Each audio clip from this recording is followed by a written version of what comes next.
আসসালামু আলাইকুম। Java Bangla video টিউটোরিয়ালে আপনাদের সবাইকে স্বাগতম।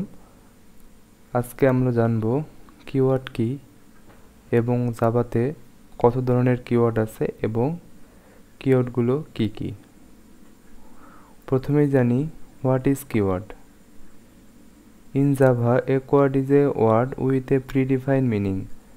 জাভার মধ্যে কিওয়ার্ডটি হলো একটি শব্দ যেটার পূর্ব থেকে একটা মিনিং আছে, রিজার্ভ ফর জাভা। তো এটি জাভার জন্য সংরক্ষিত। May not be used as identifiers for naming variable, class, method or other entities.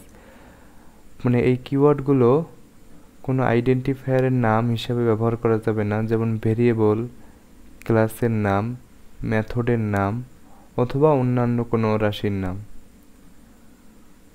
তো আমরা দেখি আসলে কিওয়ার্ড কোনগুলো। জাভাতে 50টি কিওয়ার্ড আছে, যেমন abstract, continue, for, new, switch, assert, এইরকমভাবে এখানে 50টি কিওয়ার্ডের নাম আছে।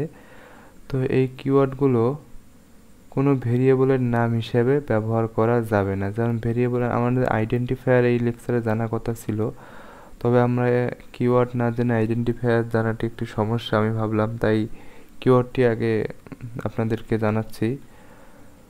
তো আমরা এর আগে ব্যবহার করছিলাম ইন্টিজার।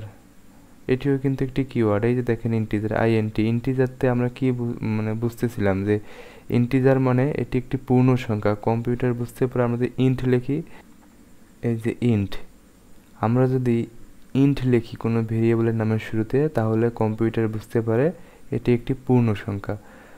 তো যেহেতু পূর্বে নির্ধারিত একটি মিনিং আছে যে কম্পিউটার বুঝতেছে যে জাভা ল্যাঙ্গুয়েজের ইন্টতে বোঝাচ্ছে যে এটি একটি পূর্ণ সংখ্যা, সেহেতু আমরা এটি আমাদের ডিফাইন করা কোনো নাম, যেমন আমরা ভেরিয়েবলের নেম কিন্তু আমরা দেই, তো ক্লাসের নেমও আমরা দেই, মেথডের নামও আমরা দেই। তো এই নামগুলো, যেমন মেইন মেথড লিখছি, যে ওখানে আমরা এই নাম হিসেবে ইন্ট ব্যবহার করতে পারবো না বা শর্ট ব্যবহার করতে পারবো না, একটা ব্যবহার করতে পারবো না। তো আমি ইন্টের কথা বেশি করে বলতেছি কারণ আমরা ইন্টটা জানি, ইন্টিজার। তো এইরকম যে নাম হিসেবে ব্যবহার করা যাবে না। আইডেন্টিফায়ার মানে মূলত নাম বোঝায়, যে কোনো কিছুর নাম হিসেবে এগুলো ব্যবহার করা যাবে না। এগুলোর পূর্বে নির্ধারিত একটি মিনিং আছে। তো আমরা আস্তে আস্তে যখন কমপ্লিট করব কোর্সটি, তখন এই প্রত্যেকটা কিওয়ার্ডের কী কাজ আমরা সবই বুঝতে পারবো।